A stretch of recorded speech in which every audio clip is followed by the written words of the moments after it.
tranquille, tranquille. C'est vrai, moi je gère mal ça, il y en a d'autres qui gèrent mal les MST. Je suis clean. Mais je parle pas de toi. Mais moi je suis clean. Tu n'as qu'à me reprocher.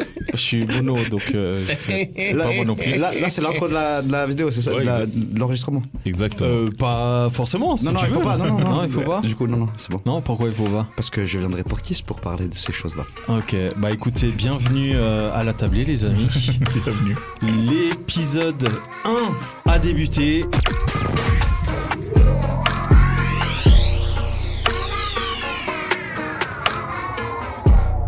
Donc bienvenue à la tablée. Qu'est-ce que c'est la tablée? Bien écoutez, la tablée c'est une émission où je reçois 2-3 personnes qui se connaissent un peu, beaucoup, voire pas du tout, ou à la folie comme c'est le cas de nous 4 ici autour de la table. J'allais dire trop, ouais.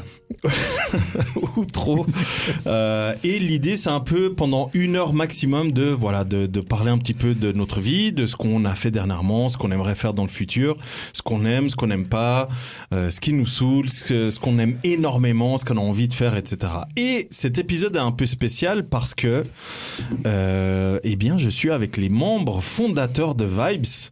Je suis avec Bruno Pereira. Comment vas-tu? Super, merci beaucoup pour l'invitation. Toi, c'est un peu une nouveauté, non, le podcast? Ouais. D'habitude, il faut savoir, d'habitude, t'es derrière la caméra. Ouais. C'est toi qui tiens la caméra. Ouais, c'est mon travail. De Voilà. vous rendre beaux, tous. Oh wow. Ok, c'est pour ça que j'apparais pas souvent en vidéo. Et c'est un peu plus difficile. Et du coup, on a Randy Guin avec nous. Comment ça va, Randy? Ça va super, merci. Putain, c'est dommage qu'on filme pas cet épisode. Ce serait tellement drôle. Comment ça va, Randy? Ça va bien, mec. C'est un peu de pression, de stress ces temps-ci, mais on aime ça. On est en dehors de la zone de confort et on va tâcher d'y rester un petit peu pour que les choses changent. Mais alors justement, tu vas nous expliquer pourquoi c'est un peu le stress ces temps et pourquoi tu es en train de sortir de ta zone de confort. Je pense qu'on va bien aborder ce sujet-là. Mais avant d'attaquer ce sujet, on a le 4e membre fondateur, parce qu'évidemment il y a moi, Bruno, Randy, et on a Luca Arzé. Non, Arzanton, pardon. Ouais. Luca Arzanton, comment ça va? Ça va et vous les amis? Écoute, ça va. Je pense que les gens te connaissent, en tout cas ceux qui suivent Vibes te connaissent, parce que du coup, toi, t'as déjà fait les pieds dans le plat. Ouais. C'est toi qui nous a emmenés à travers le Summer Vibes Festival, à travers les différents festivals. C'est toi qui as présenté la plupart des festivals. Entre autres, ouais. Qu'est-ce que je peux dire de plus?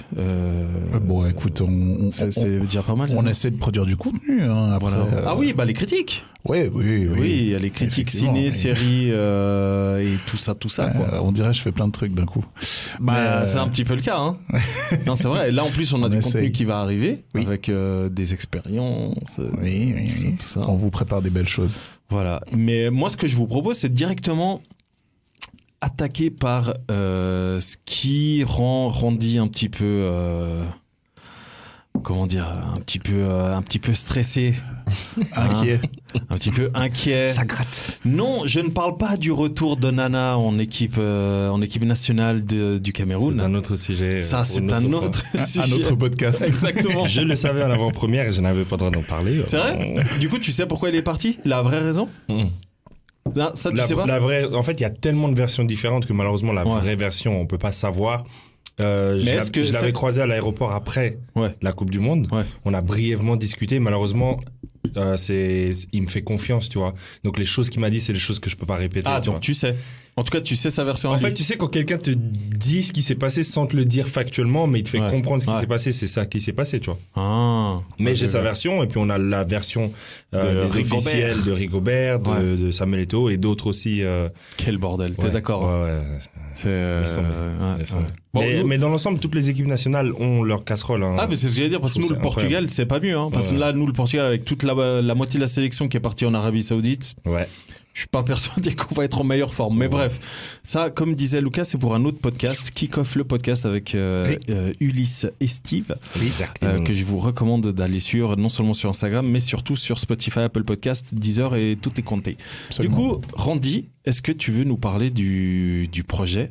Parce qu'au moment où on enregistre ce premier épisode de la tablée, le projet, il est quasi finalisé, mais il n'est pas encore sorti. Mais au moment où on va communiquer cet épisode, le projet sera sorti. Donc, il va falloir que tu fasses un petit jeu de schizophrénie. Ça veut dire que tu fasses comme si... j'adore Bruno qui dit « Ouais, comme moi ». Et Il va falloir que tu te dises, ok, aujourd'hui le projet n'est pas encore sorti, quasi finalisé, voilà où on en est et voilà pourquoi ça me stresse. Et après on fait un bond dans le temps. On est début septembre. Et là tu dis, ok les gars, il n'y a pas encore assez de... Ok. Voilà. Et il faut... Attention, une expérience d'acting Alors en live. la présentation du projet, en début d'année, j'ai fait 3 morceaux et ces 3 morceaux ils se suivent, ils créent une histoire et c'est la trame d'un court-métrage que j'ai écrit. Comment s'appellent les morceaux? Alors le premier morceau il s'appelle Je t'ai tout donné, le deuxième il s'appelle Maman j'ai mal et le troisième il s'appelle Juste une nuit. Ok.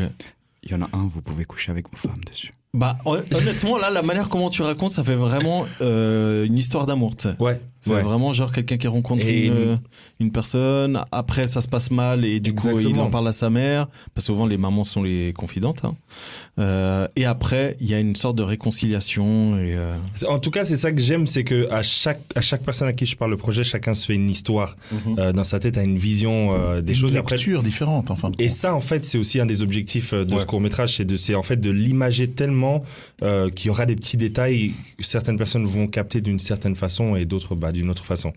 Et là l'objectif en fait c'est de pouvoir passer au niveau supérieur, parce que voilà, avec Luca et Bruno, ça fait longtemps qu'on fait des vidéos et puis on est un peu bloqué à ce stade de quand on s'amuse, on fait sans budget, il y a une certaine limite.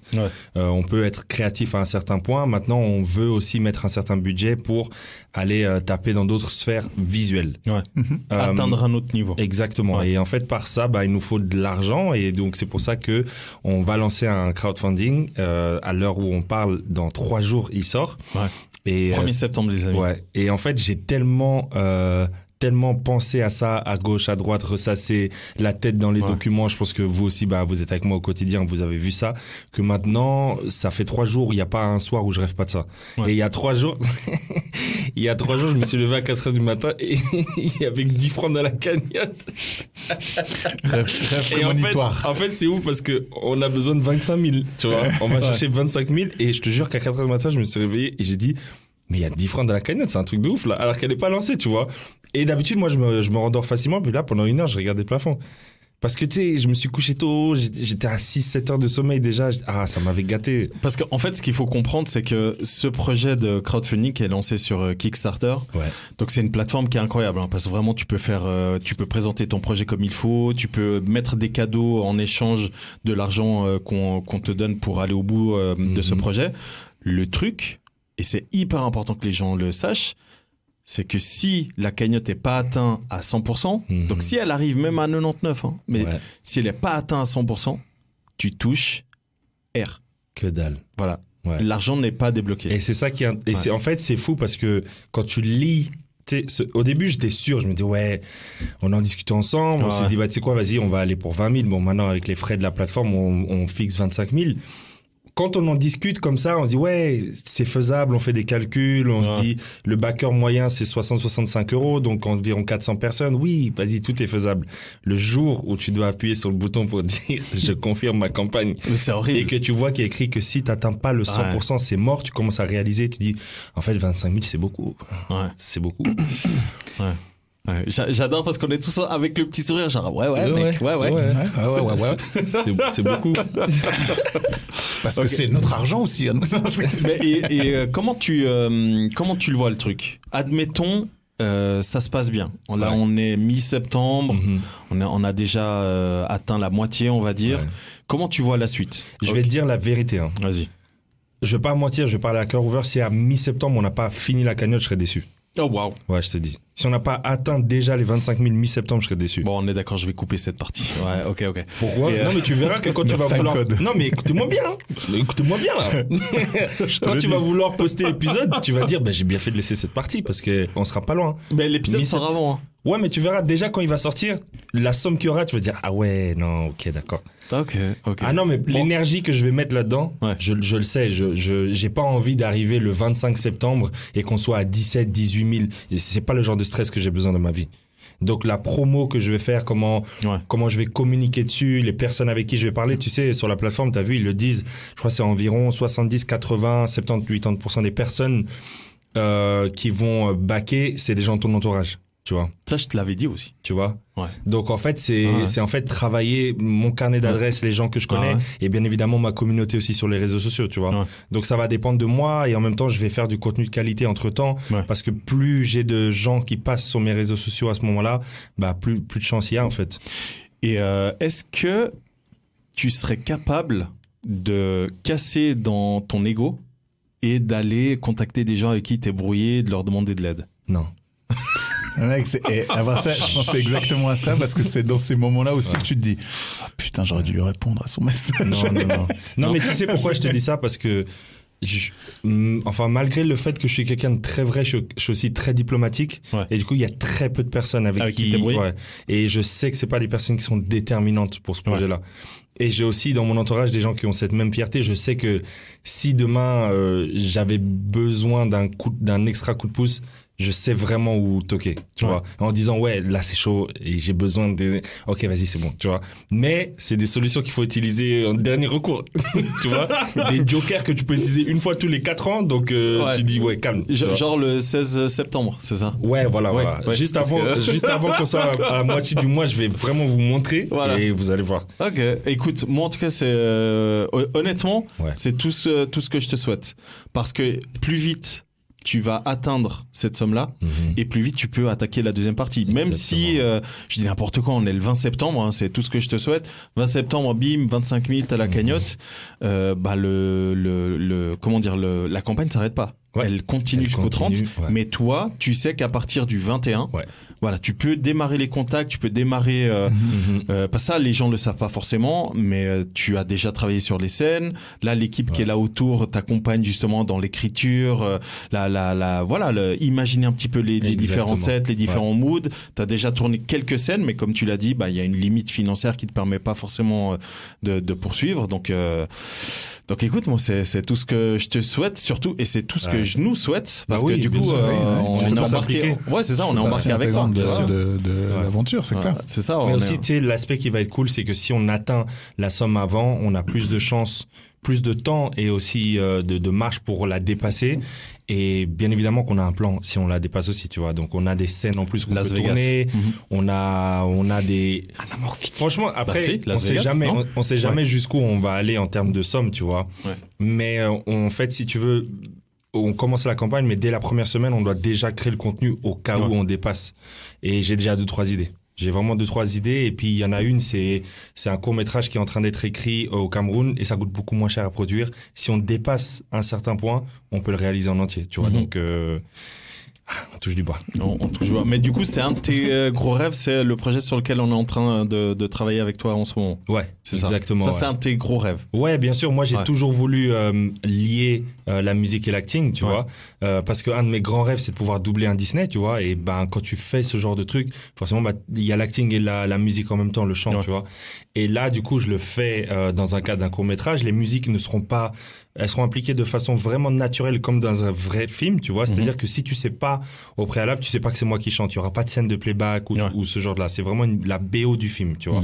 Et il se trouve que les paroles accompagneront parfaitement sur mesure ce qui va se passer à l'écran. Ok. Il y a un truc qui m'interpelle dans ce que tu dis. Ton rêve, un de tes rêves, c'est de doubler un Disney. Ouais. Vraiment, ouais.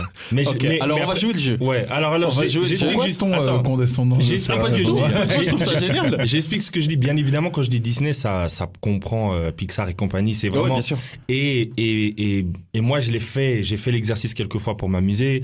C'est un truc que j'ai toujours aimé. Il y a des musiques qui me resteront aussi toujours. Mais oui, qu'est-ce que tu voulais me demander par rapport à ça? C'est pas toi. Là, je demande à l'équipe et je m'inclus dedans.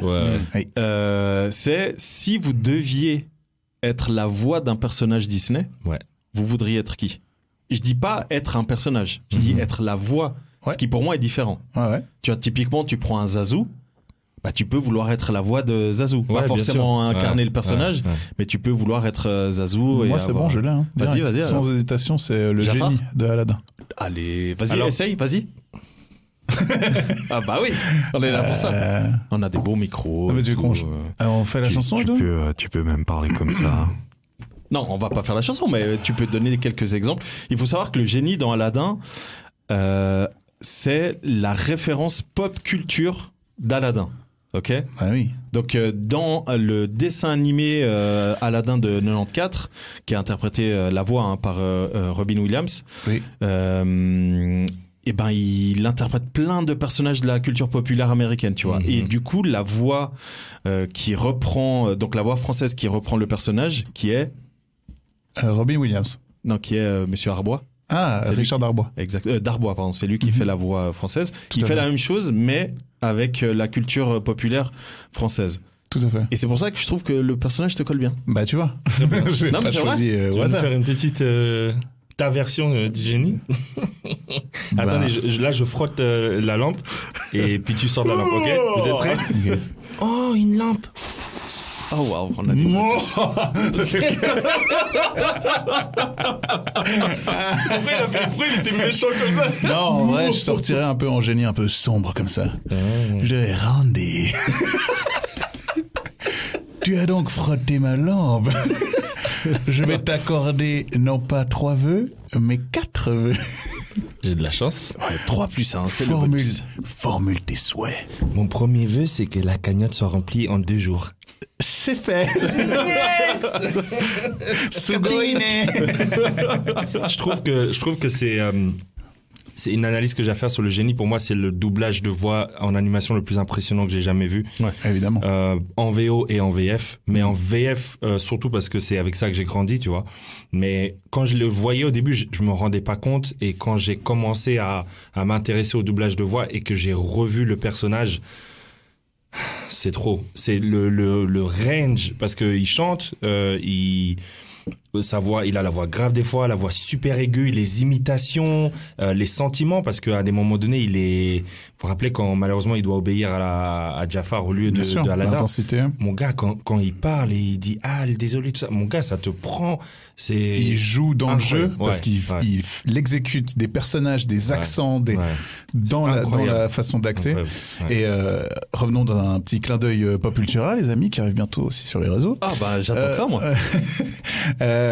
Robin Williams a accepté le rôle uniquement si les producteurs lui laissaient manipuler le script comme il l'entendait.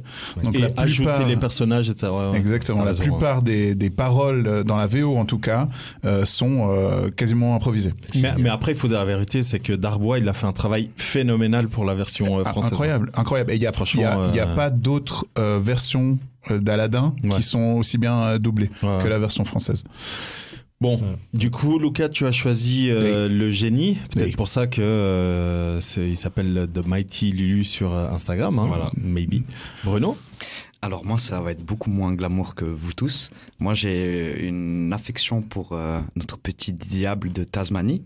Parce que je le trouve fou. Donc ça veut dire que toi tu voudrais faire la voix du... Ouais, ça là.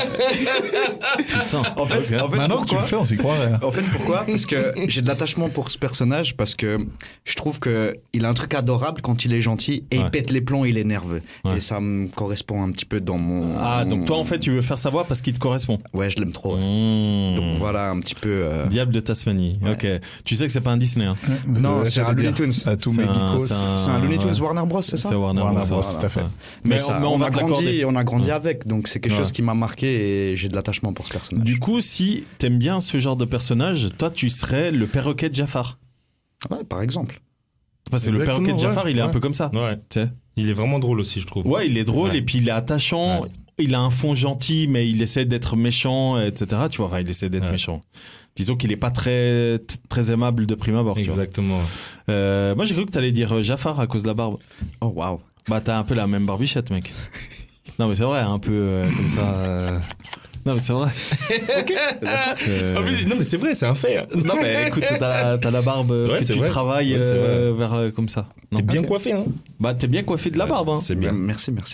Non, mais c'est vrai. C'est bien propre sur les côtés. Enfin, bref.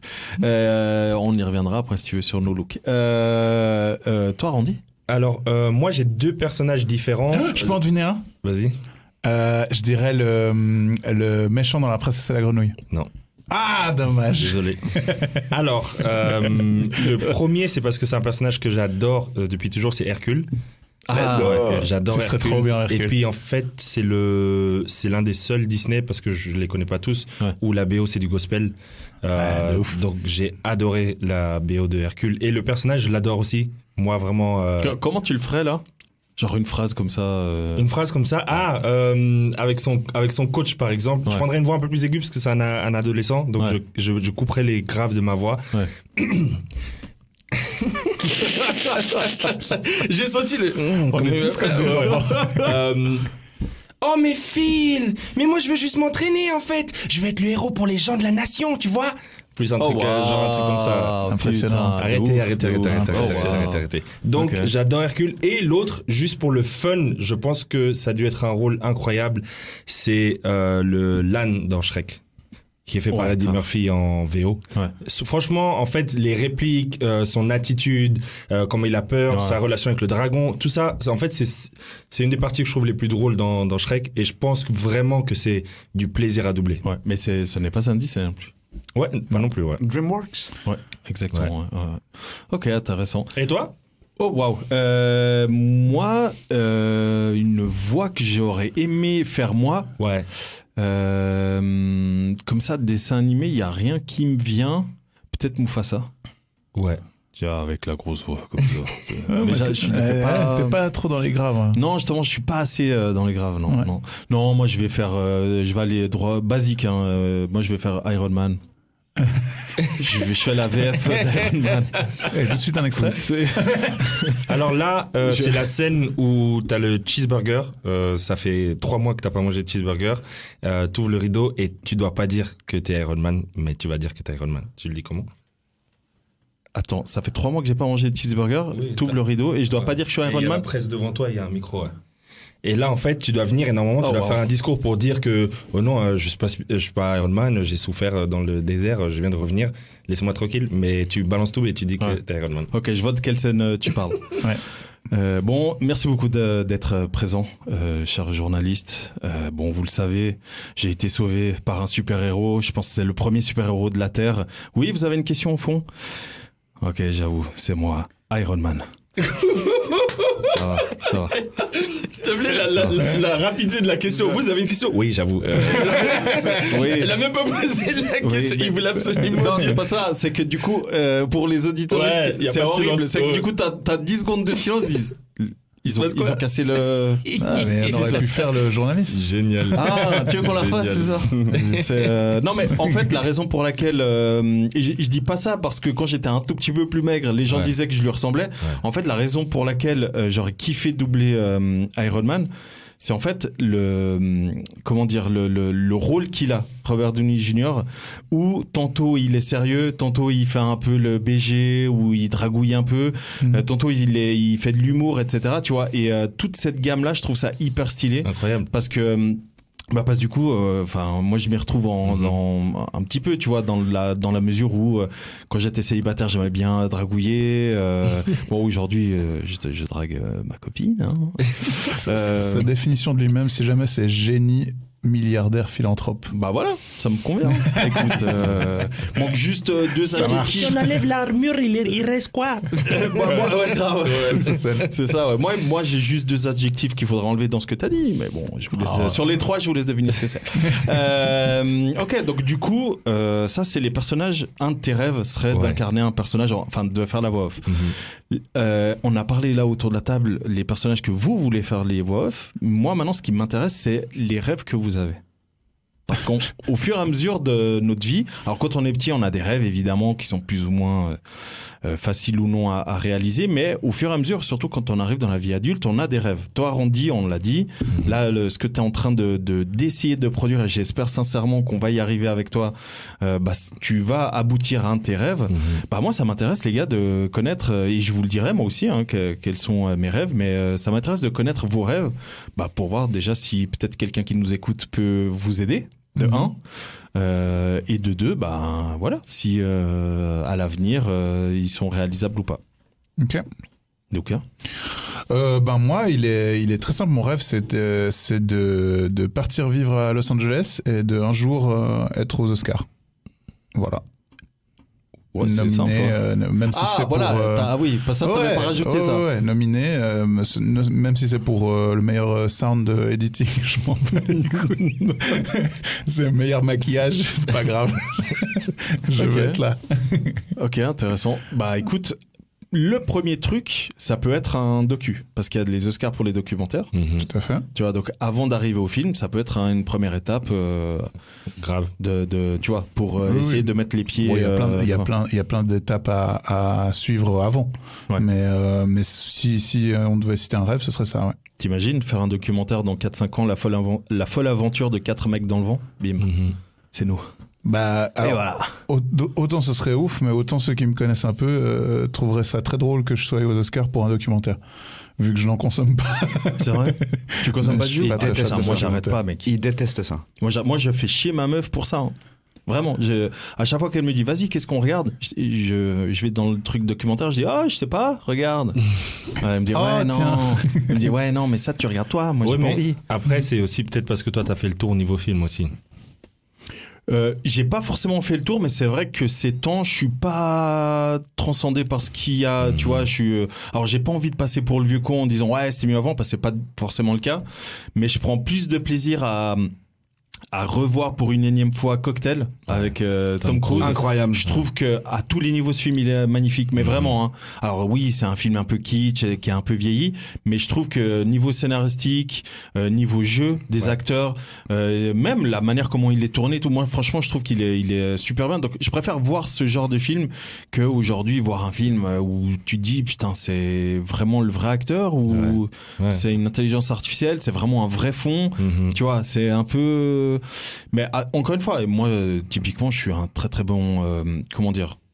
Je consomme facilement les films et vous m'entendrez rarement dire du mal d'un film. Tu vois, typiquement le dernier Flash, c'est une discussion qu'on a eue avec Lucas. Beaucoup de gens le détestent. Moi, j'ai passé un bon moment. Alors, évidemment que c'est pas le meilleur film du monde, mais moi, voilà, je me suis laissé transporter. Mais c'est pas un film que je vais regarder 4-5 fois comme Cocktail, par exemple. Tu vois, où il y a plein d'autres films dans ce délire-là, tu vois. Mais si t'as ce genre de comportement et que t'aimes pas trop critiquer, essaye Space Jam 2, alors. Ouais. Bah, ça, par contre, c'est compliqué. Hein. Ça, je l'ai vu. Oh mon Dieu. Le problème, c'est que Space Jam 1, c'est un film de mon enfance, tu vois. J'étais vraiment jeune, donc moi, ça a marqué. Ouais, mais en vrai de vrai, même si t'es fan Space Jam 1, c'est dégueulasse. Ouais, il est pas top, C'est grave. C'est trop grave. C'est grave. C'est dommage, hein, parce qu'ils avaient de quoi faire un... Ouais. Enfin bref, du coup, on revient à nos rêves. Exactement.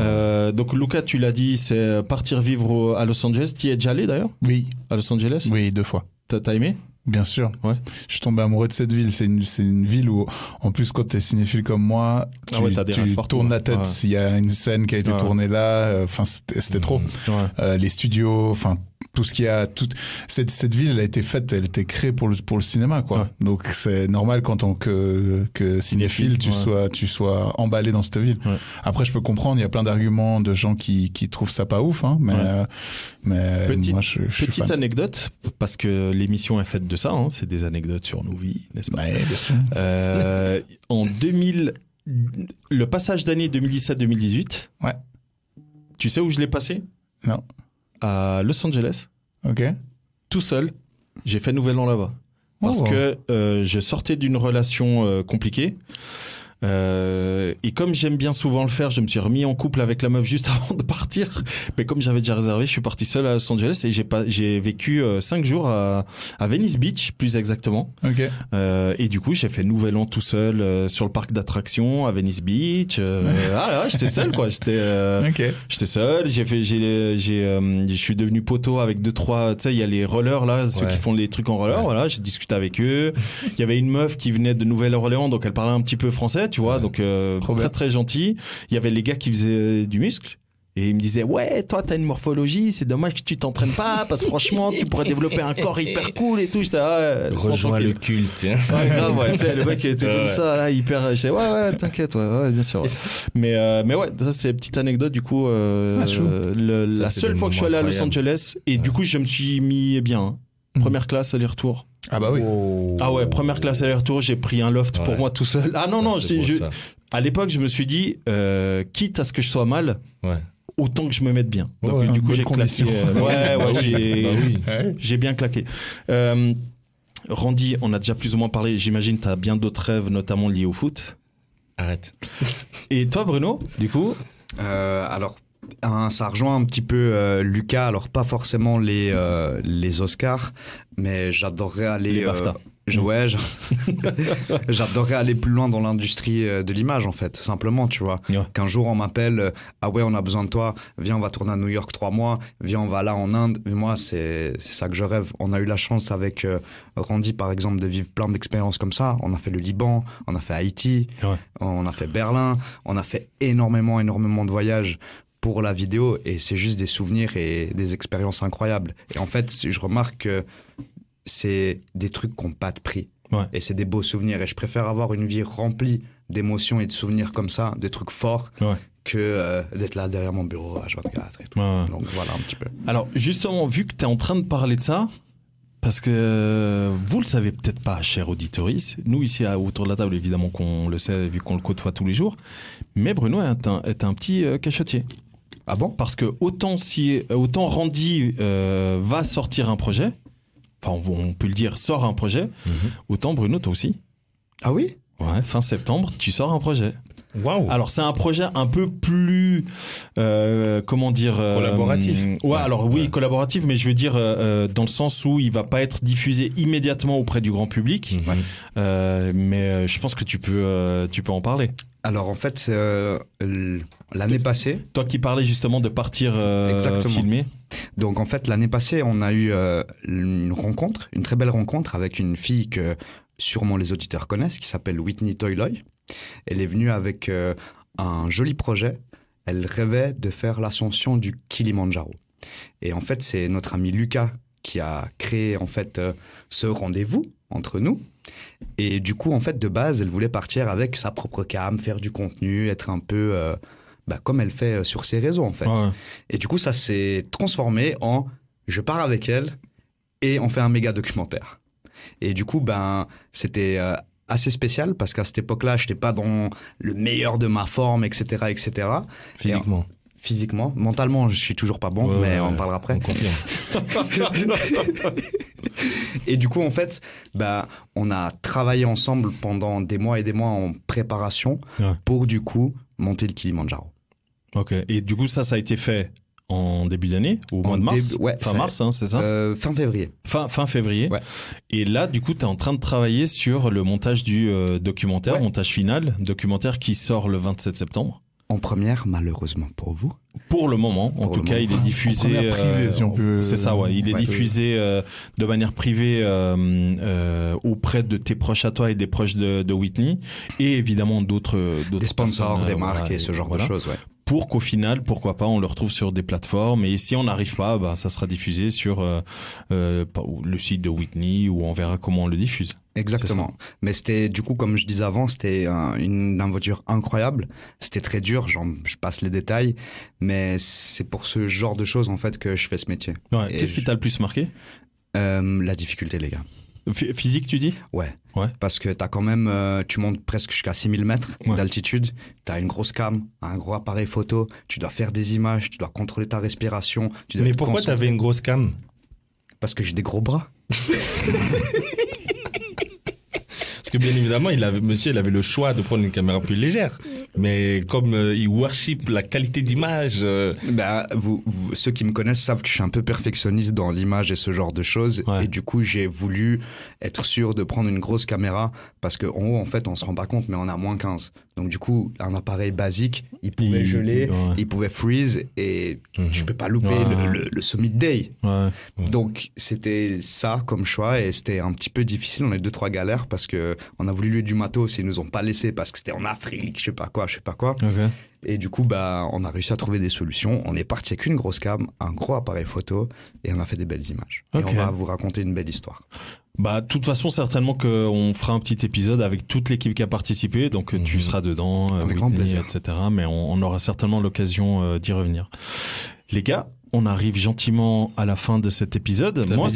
T'avais dit que tu parlerais de ton rêve. Ouais, ton rêve, c'est quoi, frère? Moi, j'en ai plein. Non. Alors, déjà, moi, j'ai accompli un de mes rêves que j'avais quand j'avais 14-15 ans où je voulais avoir ma propre boîte et travailler pour moi.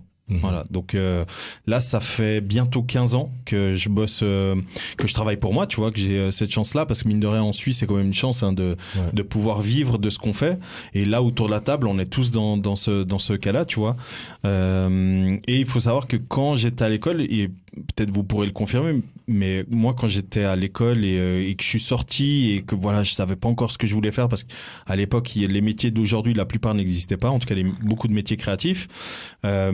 À l'époque, les gens me disaient ouais mais bon toi de toute façon tu verras, on est sûr que tu vas devenir chef d'entreprise. Et il y a rien de pire quand on te dit ouais mais moi on s'en fait pas pour toi, tu vas réussir dans ta vie. Tu vois, il y a rien de pire, parce que du coup ça te met une pression où tu te dis putain, si j'y arrive pas. Mais si j'arrive, mais c'est ça, si j'arrive pas en fait tout le monde dit ouais nous on est sûr que t'es là, et mais surtout quand t'as un rêve comme ça, tu sens qu'il est banalisé en fait, parce que c'est pas si facile de ça. Pardon, c'est pas si facile que ça, mais quand quelqu'un te dit ouais c'est bon, toi tu vas y arriver, mais en fait en fait on t'aide moins. Parce qu'on se dit ouais mais de toute façon toi tu vas y arriver, c'est bon, tu vois, et c'est vrai que c'est un truc, moi c'est vraiment depuis que je suis ado qu'on me dit ça, on me dit ouais mais bon toi avec le caractère que t'as, la manière de travailler, etc., ouais c'est bon, toi tu seras chef d'entreprise. Est-ce que tu pensais qu'on te disait ça parce que ils étaient impressionnés par ta façon de travailler, ou parce que t'avais un sale caractère? Alors, j'avais pas un sale caractère, mais j'étais un petit peu directif. Ok. Dans le sens où quand on m'intégrait dans un projet, moi, et ça n'a pas changé, mais ça a changé dans le sens où je suis beaucoup plus apaisé. Et, mais c'est vrai qu'à l'époque, quand on m'intégrait dans un projet, si ça n'allait pas comme je voulais, j'arrêtais. Je me disais bon, écoutez, moi, si vous n'êtes pas d'accord avec moi, et c'est comme ça que j'ai arrêté d'être salarié et que je suis devenu entrepreneur. C'est qu'à l'époque, je travaillais dans une très grosse boîte suisse. Et j'étais au service marketing com et formation, et je leur disais à l'époque, il faut qu'on attaque les réseaux sociaux parce que c'est quelque chose qui va monter, il faut qu'on fasse attention au web parce que ça va devenir quelque chose où tous les gens vont aller dessus, etc. Je vous rappelle l'époque, parce qu'encore une fois quand je dis ça on se dit putain mais le mec il sort de quelle année? Je vous rappelle l'époque, c'est fin des années 2000, donc c'est fin des années fin des années 2000, début des années 2010. Donc vraiment l'iPhone vient de sortir. Oui. Vraiment l'iPhone est sorti en 2000 en Suisse, est sorti en 2008. 2008 si je me trompe pas. Donc vraiment voilà, ça commençait. Facebook pareil, a débarqué en Europe 2006-2007. Et moi quand j'ai vu débarquer tout ça, moi je me suis dit putain, il y a une opportunité. Il faut, à l'époque j'étais dans ce service-là et je leur disais il faut on essaye de voir comment on peut attraper des clients, etc. Et en fait au bout d'un an, ça faisait quand même plusieurs années que je bossais dans cette boîte, mais au bout d'un an je me suis rendu compte qu'on m'écoutait pas, et je me suis dit bon, vous savez quoi, moi si c'est comme ça, je vais essayer d'aller vendre mes idées, et du coup je me suis lancé et je me suis pété la gueule, et après j'ai pas lâché. Mais c'est vrai que j'ai énormément galéré. Donc un de mes rêves, c'est ce que je suis en train de, en tout cas ce que j'ai vécu au début, au lancement. Pour moi, c'est clairement un rêve. Pour moi, vous savez le sentiment que vous avez quand vous terminez l'école obligatoire, mais que vous la terminez vraiment. Ça veut dire que quand tout le monde reprend fin août, vous êtes là. Putain, il y a plus de devoirs. Il y a plus d'heures, il y a plus d'horaires en fait. Donc après oui, vous faites d'autres études ou des apprentissages ou des trucs comme ça, mais concrètement tout ça c'est fini. Vous voyez là un peu le ressenti. Et moi j'ai eu ce ressenti lorsque mon contrat s'est terminé avec cette société et que j'étais officiellement indépendant, et j'étais là, putain. Donc je me lève le premier jour, j'étais là, putain. Il y a pas de, j'ai pas de mail là. Il y a pas de, c'est moi qui dois aller. C'est moi qui dois bouger. Tu vois, tu vois un peu le. C'est génial. C'est un mood totalement. C'est comment dire, c'est totalement inversé. Et voilà. Donc du coup, moi, ça c'est un de mes rêves. Après, j'en ai tellement. Moi, je rêve d'éditer des livres. Je rêve ce qu'on est plus ou moins en train de faire, tu vois, d'éditer des docus. Ça c'est un rêve. Je kifferais avoir des documentaires où il y a mon nom, producteur exécutif, genre sur Netflix, Amazon Prime, etc. Écoute, RTS Play pour commencer. Mais moi ça me va très bien. Moi en fait et c'est un petit peu ce que je fais à côté de mes activités professionnelles, c'est celles qui sont que j'estime un peu récréatives, et ça tombe bien que je parle de ça parce que Du coup, c'est avec ça qu'on va terminer. Ce que j'aime faire à côté de mes activités professionnelles, donc mes activités récréatives, c'est amener de la plus-value aux gens dans leur vie de manière générale. C'est pour ça que j'avais lancé Kiss il y a 3 ans maintenant. C'est pour ça que j'ai lancé Socialize Magazine, parce que je voulais leur amener un petit peu tous les tips que je découvrais à gauche à droite, etc. Une connaissance. C'est ça, ouais, les voyages pareils, les restaurants, etc. Et du coup, c'est un peu mon rêve, c'est clairement de quand je parle d'éditer des livres, des jeux, ça je l'ai déjà fait, tu vois. Moi, j'ai toujours rêvé de créer un jeu et que les gens jouent à ce jeu sans que je sois là. Mais ils font l'amour ou pas dans ce jeu? Parce que je crois que t'as créé un jeu où est-ce qu'ils font l'amour, non? Pas du tout. J'ai pas créé un jeu où ils font l'amour, j'ai créé un jeu où ils discutent. Après, la finalité, t'as pas besoin de... Tu sais que tu peux jouer au Monopoly et faire l'amour à la fin. Hein. Oui. Ouais, mais ça c'est très rare, ça. C'est rare, mais ça peut arriver. Expérience de champion de Monopoly. Ne jouez jamais avec Randy. Ne jouez jamais avec Randy au Monopoly. Je peux te dire qu'après ça, les amitiés, tout c'est ça. Compliqué. C'est compliqué. Mais ce que je veux dire, c'est que, tu vois, j'avais un rêve, c'était de faire un jeu, en tout cas de rentrer chez les gens et qu'ils se disent, ouais, qu'est-ce qu'on fait? Vas-y, on va apprendre à se connaître. Allez. Et du coup, j'ai développé ce jeu comme ça. Tu vois, j'ai sorti des jeux de cartes brandés Kiss. J'aimerais en sortir brandés Vibes, par exemple. Ou brander Socialize Cross Vibes. Enfin bref, j'ai plein d'idées comme ça. J'aimerais sortir des livres où je rentre chez les gens et puis ils peuvent lire des livres, etc. Et c'est pareil pour les docus, tu vois. Les docus, j'ai envie de les emmener ailleurs, etc. C'est pour ça que ça faisait très longtemps que j'en parlais à Luca, que j'avais envie de créer des vidéos, de adapter quelques concepts que j'aime bien à la sauce suisse, bien de chez nous, tu vois comment, et de rentrer et de rentrer chez les gens. Donc voilà, ça c'est mes rêves que j'ai, et puis et comme je disais avant, c'est des rêves qui évoluent au fur et à mesure, et je pense que on peut terminer avec ça, c'est Vibes, parce que Vibes, mine de rien, c'est pour ça que vous êtes là autour de la table avec moi. Je pense que c'est le moment idéal pour expliquer un petit peu aux gens ce qu'on va faire avec Vibes, ce que c'est Vibes, où est-ce qu'on va, et surtout comment nous est venue l'idée de Vibes. Qui veut débuter en parlant de comment est venue l'idée de Vibes? Je sais pas, Lucas, si toi tu veux débuter. Avec plaisir. Je vais d'abord commencer en vous donnant un rêve qu'on a, je pense, tous les 4 en commun. Vous m'arrêtez si je me trompe. C'est que je pense qu'on a tous un peu envie de laisser notre marque, de faire quelque chose de meaningful et puis qui perdure un peu dans le temps. Je pense que c'est ça aussi le principe, c'est là où on se rejoint pour avoir des récompenses dans le cinéma, tout ça, c'est juste qu'on veut marquer notre temps, je pense. Oui, de manière positive, c'est possible. Tout à fait. Et Vibes, en fait, c'est venu de l'envie de tout simplement créer du contenu et de ne pas s'arrêter à des limitations techniques, financières ou quoi que ce soit. L'idée, c'est vraiment de créer et de créer ensemble du contenu varié, aussi loin que notre imagination puisse nous emmener. Est-ce que j'ai bien résumé la chose? Je pense qu'on va juste découper cette partie. Ouais, ça va être la bande-annonce de Vibes. C'est parfait. Bruno? J'ai envie de faire plein d'expériences.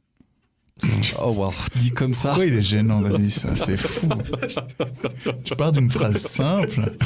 Putain, Bruno, quand il va venir à Kiss, ça va être une dinguerie. Oh là là. Courage.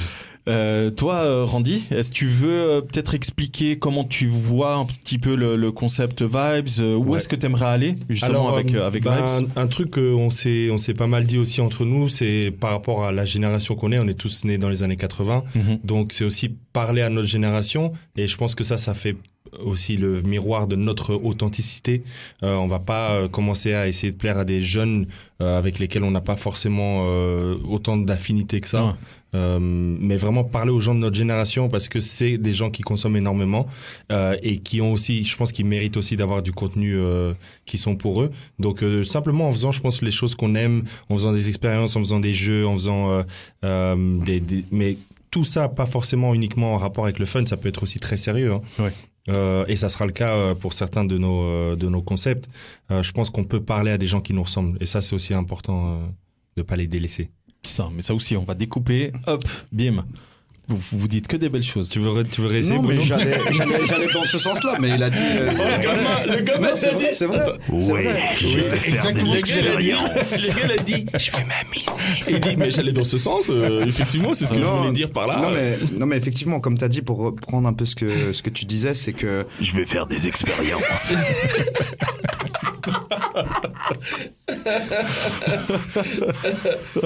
Non, t'inquiète Bruno, t'inquiète. Non, mais on est ensemble et c'est vrai que. Non, et je peux essayer d'exprimer. Ok, voilà. Test numéro 1. Du coup, ce qui se passe en fait, c'est que la manière où ce qu'on consomme, moi par exemple, dans ce qu'il y a actuellement en Suisse, par exemple, ça me parle pas forcément. Je trouve que c'est très young. C'est très bien. Je parle pas de qualité de sujet ou quoi. Il y a des très belles choses, mais je pense que on arrive à un âge où on consomme différemment, plus intelligent, et du coup, c'est ce qu'on aimerait créer. Parce qu'au final, on a tous grandi un petit peu.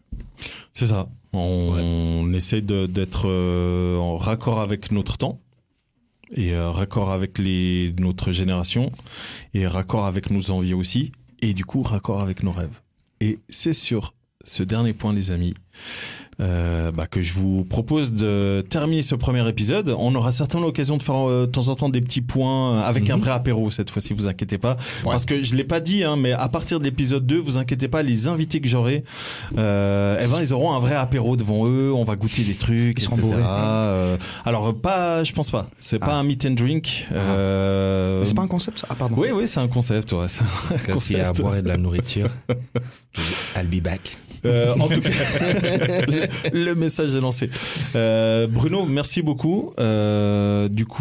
Courage pour le documentaire sur lequel tu es en train de travailler. Et puis, du coup, les gens qui écoutaient ce premier épisode de La Tablée, Bruno vous donne rendez-vous à partir du 27 septembre avec Whitney. Certainement qu'il y aura 2-3 choses qui vont popper sur les réseaux sociaux, Instagram, etc. D'ici là, sûrement. Oh, wow. Ça fait toujours bizarre cette petite voix là. Il est trop intense. Randy, merci beaucoup d'avoir participé à cet épisode. Et pareil, moi je te souhaite vraiment le meilleur du monde et surtout courage. Parce que je me mets à ta place. C'est un stress monumental parce que c'est comme si tu étais face à un jury gigantesque. Ouais. Et en gros, c'est les gars.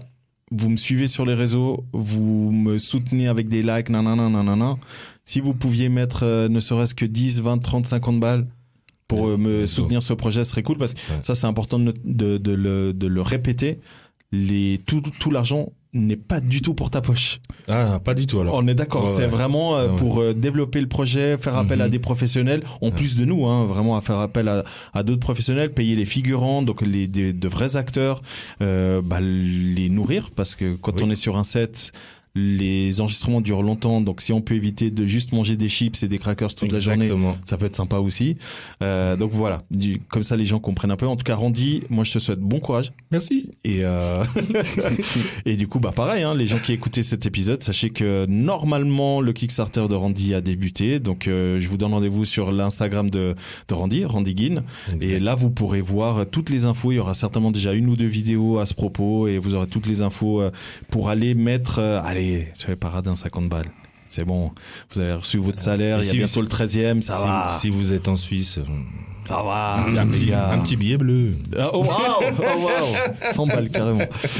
Lucas, merci beaucoup d'avoir participé à cet épisode. J'espère que j'aurai l'occasion de te recevoir dans l'épisode 2 ou 3, si t'es ok. Ouais. Déjà avec plaisir. Vas-y. Ça va, moi, j'aimerais surtout te remercier, Sandro, pour l'accueil. Ce podcast, c'était super cool. Donc, merci de nous avoir conviés. Et cet apéro, non? Ouais, T'as vu les conditions? C'est le pilote. On n'a pas baqué sur mon projet. Moi, j'ai pas de sous. Le Kickstarter, La Tablée, disponible. Bon, j'espère que vous avez apprécié ce premier épisode. Si c'est le cas, je compte sur vous pour lâcher un 5 étoiles. Si c'est pas le cas, mettez pas tout de suite 1 ou 2 étoiles. Venez d'abord dire dans les commentaires ou en message privé ce qu'il faut améliorer et je vous promets que je vais vous écouter. On va faire de beaux épisodes La Tablée. Sur ce, les amis, du coup, je remercie l'équipe Vibes d'avoir été avec moi et puis je vous dis à tout bientôt sur Vibes et sur d'autres médias. Allez, ciao. Ciao. Brooklyn. Pourquoi tu dis pas Porto? Parce que Brooklyn, c'est notre sauce. Porto, c'est pas. Oui, c'est ma sauce perso. Merci beaucoup. T'es déjà allé à Brooklyn? Hein? T'es déjà allé, oui. J'ai 2 semaines, j'ai vécu là-bas. À Brooklyn? J'ai au début, tu sais pourquoi?